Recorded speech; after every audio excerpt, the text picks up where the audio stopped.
भारत से लगभग 4,500 किलोमीटर दूर मिडिल ईस्ट में एक देश पड़ता है। गजा युद्ध के चलते ये देश काफ़ी चर्चा में था। कुछ दिनों से इसकी बात कम हो रही थी, पर अब ये मुल्क एक बार फिर चर्चा में आ गया है क्योंकि इस देश में निज़ाम बदल गया है। मिडिल ईस्ट के इस देश में एक ईसाई राष्ट्रपति चुना गया है। हम बात कर रहे हैं लेबनान की, जहां मुसलमानों की आबादी 67% है। 9 जनवरी को लेबनान की संसद में राष्ट्रपति चुनने के लिए वोटिंग हुई। 2 राउंड की वोटिंग के बाद जोसेफ ऑन के नाम पर मुहर लग गई। इसी दिन उन्होंने शपथ भी ले ली। मैं लेबनान के संविधान और कानूनों का सम्मान करने और इसकी स्वतंत्रता और क्षेत्रीय अखंडता को बनाए रखने की शपथ लेता हूँ।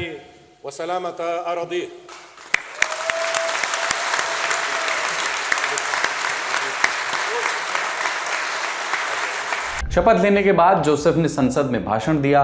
बोले कि बतौर राष्ट्रपति मैं ये सुनिश्चित करूंगा कि देश में किसी भी तरह के हथियार पर सिर्फ और सिर्फ राज्य का नियंत्रण हो। मैं सेना के कमांडर इन चीफ और सुप्रीम डिफेंस काउंसिल के अध्यक्ष के तौर पर अपने कर्तव्यों का पालन करूंगा। मैं ये सुनिश्चित करूंगा कि हथियार रखने का एक अधिकार राज्य के ही पास हो।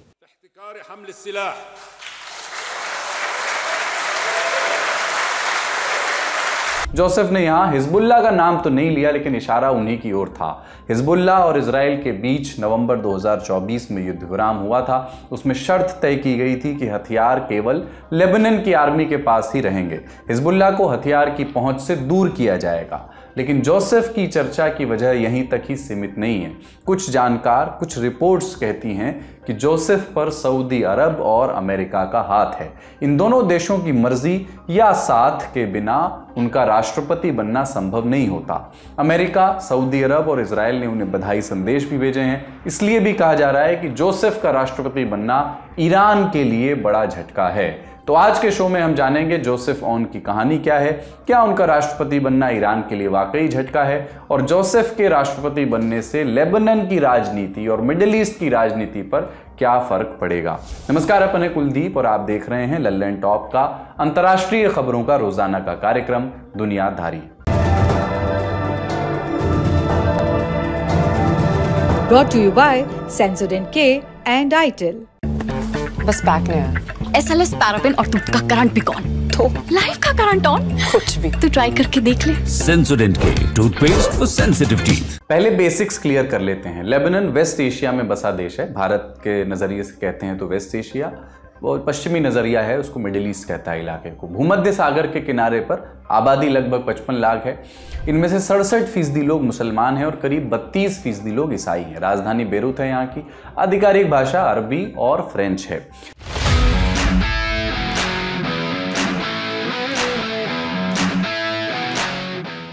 लेबनान की दक्षिणी सीमा इजराइल से लगती है। दोनों देशों के बीच लगभग 120 किलोमीटर लगती हुई सीमा है। लेबनान की उत्तरी और पूर्वी सीमा सीरिया से लगती है। यहाँ की राजनीति में सीरिया का भी लंबा दखल रहा है। सीरिया की फौज 2005 तक लेबनान में थी। लेबनान की चर्चा आपने पिछले दिनों हिजबुल्लाह की वजह से सुनी होगी। हिजबुल्लाह लेबनान की एक पॉलिटिकल पार्टी है, उसका अपना एक मिलिट्री विंग भी है वहाँ पर। यही विंग इजराइल के खिलाफ जंग में शामिल था। हिजबुल्लाह लेबनान की आर्मी से भी ज़्यादा ताकतवर बताया जाता है। हिजबुल्लाह की स्थापना 1980 के दशक में हुई थी, लेबनान के सिविल वॉर के दौरान। अब लेबनान का पॉलिटिकल सिस्टम समझ लीजिए। एक पार्लियामेंट्री डेमोक्रेसी है लेबनान। यहाँ राष्ट्रपति जो है वो राज्य का मुखिया होता है, उसका कार्यकाल 6 बरस का होता है। राष्ट्रपति का चुनाव लेबनान की संसद करती है। कुल 128 सीटें हैं संसद में। आधी आधी ईसाई और मुसलमानों के बीच बांटी गई हैं, यानी 64-64। राष्ट्रपति बनने के लिए 2/3 यानी 86 वोट चाहिए होते हैं। इतने संसदीय वोट पाने वाला शख्स लेबनान का राष्ट्रपति बन जाता है। एक और रोचक बात है, लेबनान के संविधान के मुताबिक केवल ईसाई व्यक्ति ही लेबनान का राष्ट्रपति बन सकता है। इस समझौते के मुताबिक लेबनान में प्रधानमंत्री का पद सुन्नी मुसलमान को मिलेगा। संसद के स्पीकर का पद शिया मुसलमान को दिया जाएगा, और जैसा हमने बताया कि राष्ट्रपति का पद एक ईसाई के लिए सुरक्षित रखा गया। अब समझते हैं कि संसद यहाँ की कैसे काम करती है। हर 4 साल में संसदीय चुनाव होते हैं। जनता सांसदों के लिए वोट डालती है। दर्जन भर से ज़्यादा पॉलिटिकल पार्टीज़ हैं। 2022 में आखिरी चुनाव हुए थे यहाँ। उसमें किसको कितने वोट मिले थे, कुछ अहम पार्टियों के वोट जान लीजिए। लेबनीज फोर्सेस पार्टी को 19 सीटें मिली थी। इस पार्टी के नेता हैं समीर गेगा। एफपीएम पार्टी को 17 सीटें मिली थी, गेबरान बेसिल इसके मुखिया हैं। हिजबुल्लाह ने इस चुनाव में 15 सीटें हासिल की थी, उस वक्त पार्टी के मुखिया हसन नसरल्लाह थे। तो ये लेबनान का पॉलिटिकल सिस्टम हुआ। अब हालिया मुद्दे पर आते हैं। 9 जनवरी को लेबनान की संसद ने जोसेफ ऑन को राष्ट्रपति चुना।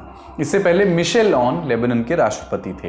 2016 में लेबनान की संसद ने उन्हें चुना था। 2022 में उनका कार्यकाल खत्म हो गया। नियम के मुताबिक उसी साल लेबनान की संसद को नया राष्ट्रपति चुन लेना था, लेकिन ऐसा नहीं हो सका। क्यों नहीं हो सका? आरोप लगते हैं कि हिजबुल्लाह ने इसमें डंगा लगा रखा था। वो नहीं चाहता था कि कोई उनकी नीतियों की मुखालफत करने वाला शख्स जो उनके विचार से सहमत नहीं है वो राष्ट्रपति बने। 2022 के बाद से करीब 12 बार संसद में वोटिंग हुई पर कोई नतीजा नहीं निकला। हिजबुल्लाह की ये कोशिश 2 साल तक कामयाब हुई राष्ट्रपति पद को लटका कर रखने की। फिर 2023 के अंत में वो इजराइल के खिलाफ युद्ध में शामिल हो गया। सितंबर 2024 में उसके पूर्व मुखिया हसन नसरल्लाह भी इजरायली हमले में मारे गए। उनके कई कमांडरों को भी इजराइल ने मार गिराया। इसमें वो इसके बाद कमज़ोर हो गया। इसलिए कहा जा रहा है कि वो हालिया चुनाव प्रभावित करने में कामयाब नहीं हो पाया और अब जोसेफ ऑन देश के नए राष्ट्रपति बन गए। अल जजीरा, टाइम्स ऑफ इजराइल और कुछ अमेरिकी अखबार लिख रहे हैं कि जोसेफ को अमेरिका और सऊदी अरब का समर्थन हासिल है। उन्हें राष्ट्रपति बनाने में उन 2 देशों का बड़ा हाथ बताया जा रहा है। अमेरिका और सऊदी अरब के लेबनान में मौजूद डिप्लोमेट्स ने उन्हें बधाई भी दी है। सऊदी अरब के सरकारी मीडिया की माने तो क्राउन प्रिंस मोहम्मद बिन सलमान ने खुद जोसेफ को बधाई संदेश भेजा है। इसमें भी खास इजराइल की प्रतिक्रिया है। इजरायली विदेश मंत्री ने बधाई देते हुए जोसेफ को कहा कि वो अच्छे पड़ोसी का धर्म निभाएंगे। ऐसे में सवाल उठता है कि जोसेफ ऑन को अंतर्राष्ट्रीय समुदाय के लिए पसंदीदा कैंडिडेट क्यों बताया जा रहा है? इसकी 2 बड़ी वजह हैं। नंबर 1, जोसेफ को हिजबुल्लाह का विरोधी माना जाता है। सिर्फ राजनीतिक तौर पर नहीं, वो मानते हैं कि देश में शांति लानी है तो हिजबुल्लाह को जंग से दूर रखना चाहिए। इसलिए ज्यादातर मुल्क उनका समर्थन कर रहे हैं। क्या उनका आना ईरान के लिए असहज करने वाली स्थिति है? सब ईरान का इन्फ्लुएंस तो कम हो गया है और हिजबुल्लाह का भी एक सेटबैक हिजबुल्लाह को भी मिला है। मगर ये जो जोसेफ ऑन जो प्रेसिडेंट बने हैं वो हिजबुल्लाह की मदद से बने हैं। फर्स्ट राउंड में उनको हिजबुल्लाह ने वोट नहीं किया तो उनके पास 89 सीट वोट मिले। सेकेंड राउंड में अगले दिन जब उन्हीं ने वोट किया तो 99 वोट मिले और उससे वो प्रेसिडेंट बने। तो ये सोच लेना कि बगैर हिजबुल्लाह के वहाँ पे किसी की गवर्नमेंट चलेगी या बगैर सुन्नी के मुस्लिम के कोई वहाँ पे गवर्नमेंट चला सकता है या क्रिश्चियंस के बगैर, जब तक इनका आपस में कंसेंसस नहीं होगा तब तक वहाँ पे गवर्नमेंट नहीं बन सकती। और दूसरी बात ये कि हिजबुल्लाह कहाँ, सही बात है कि हिजबुल्लाह का इन्फ्लुएंस में कमी नज़र आती है देखने से और हिजबुल्लाह कमज़ोर हुआ है। लेकिन ये कि वो एक फैक्टर अभी भी बना हुआ है, उनके पास अभी भी इंटैक्ट है। फौज उनकी जो मिलिटेंट ग्रुप्स है सेना से ज़्यादा, लेबनान की सेना से ज़्यादा शक्तिशाली है। लेकिन ऐसा लगता है कि जो कन्फ्रंटेशन चल रहा था इनका प्रेसिडेंट को लेके, और हिजबुल्लाह ने अपना प्रेसिडेंट भी खड़ा किया था ये फ्रंजिया को जो थे, उसके वो विड्रॉ किया उन्हीं ने। फिर उसके बाद ये नए जोसेफ ऑन आए, प्रेसिडेंट बने। तो इस तरीके से एक सॉर्ट ऑफ एग्रीमेंट इन सब का आपस में हुआ। दूसरी बात यहाँ यह है कि अक्टूबर 2023 से नवंबर 2024 तक हिजबुल्लाह इजराइल के खिलाफ जंग लड़ रहा था। आखिरी 3 महीने में इजराइल ने लेबनान में खूब सारे हमले किए। इसमें लेबनान के करीब 3,500 आम नागरिक मारे गए और इंफ्रास्ट्रक्चर का भी नुकसान हुआ। अब उन्हें लेबनान को वापस खड़ा करने के लिए पैसों की ज़रूरत है, धन की ज़रूरत है। जानकार कहते हैं कि सऊदी अरब और अमेरिका जैसे देश इसमें मदद करेंगे ताकि लेबनान में ईरान का प्रभाव कम किया जा सके, उधार देंगे पैसा। हमने इस संबंध में एक्सपर्ट से बात की, पूछा कि क्या वाकई जोसेफ ऑन अंतर्राष्ट्रीय समुदाय खासतौर पर अमेरिका और सऊदी अरब के चहेते हैं, और अगर हैं तो ऐसा क्यों है? देखिए, कई वजह थी। हिजबुल्लाह भी ये बात समझ रहा था कि अब कंसेंसस अगर नहीं होगा तो उसके लिए मुसीबत खड़ी हो जाएगी ज़्यादा बड़ी। लेबनान की जनता का भी प्रेशर था, वो भी चाहते थे कि भाई एक स्टेबिलिटी आए, एक प्रेसिडेंट आए। 2022 से कोई प्रेसिडेंट नहीं था, तो वो इन सब को देखते हुए हिजबुल्लाह भी एग्री कर गया और एक एग्रीमेंट हुआ जिसके तहत ये जोसेफ ऑन प्रेसिडेंट बने। 3 चीज़ें सबसे इम्पॉर्टेंट है उनके सामने। रिकंस्ट्रक्शन किस तरीके से किया जाएगा कंट्री का, इसलिए कि इतना ज़्यादा इस युद्ध में इजराइल ने डैमेज किया है बिल्डिंगों को और इंफ्रास्ट्रक्चर को, गांव के गांव और छोटे शहर जो थे साउथ लेबनान में ख़ास तौर से, वो बिल्कुल डैमेज हो चुके हैं। दूसरी बात ये कि वर्ल्ड बैंक का कहना ये है कि उन्हें $8.5 बिलियन की ज़रूरत पड़ेगी इसके रिकंस्ट्रक्शन के लिए। वो कैसे मुहैया होगा? और तीसरी चीज़ ये कि इसराइल का अटैक कैसे रोका जाए।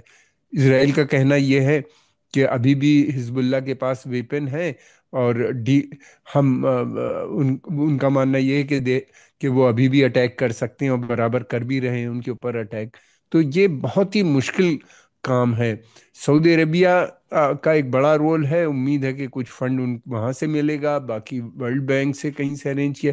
इसराइल तो ने जो कुछ डेथ एंड डिस्ट्रक्शन हुए हैं उसकी कोई जिम्मेदारी भी नहीं ले रहा, और कोई अभी इस तरह से सीधा उनको जिम्मेदार भी नहीं ठहराया जा रहा है। पार्लियामेंट का सेशन होगा, उसमें पता चलेगा। आपने जानकारों को सुना, अब जोसेफ की कहानी जान लीजिए। पूरा नाम जोसेफ खलील ऑन, पैदाइश 10 जनवरी 1964 को बेरूत में। परिवार मूल रूप से दक्षिणी लेबनान के अल आइशियाह शहर का रहने वाला था।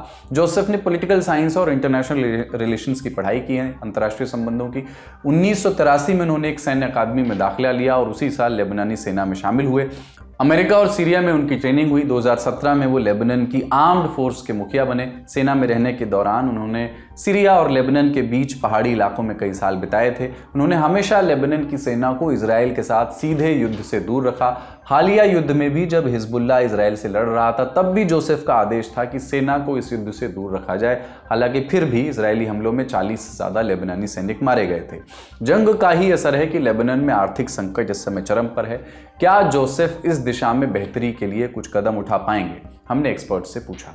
देखिए, मुश्किल काम है ये। अगर हाँ उनको ये जो देश हैं, ख़ास तौर से खाड़ी के जो देश हैं, UAE, Saudi Arabia, Qatar, Bahrain, यहाँ से अगर मदद मिलेगी कुछ, और फिर उसके बाद वर्ल्ड बैंक एक बड़ा लोन $4-5 बिलियन का देता है, तो मैं समझता हूँ कि आसान हो जाएगा।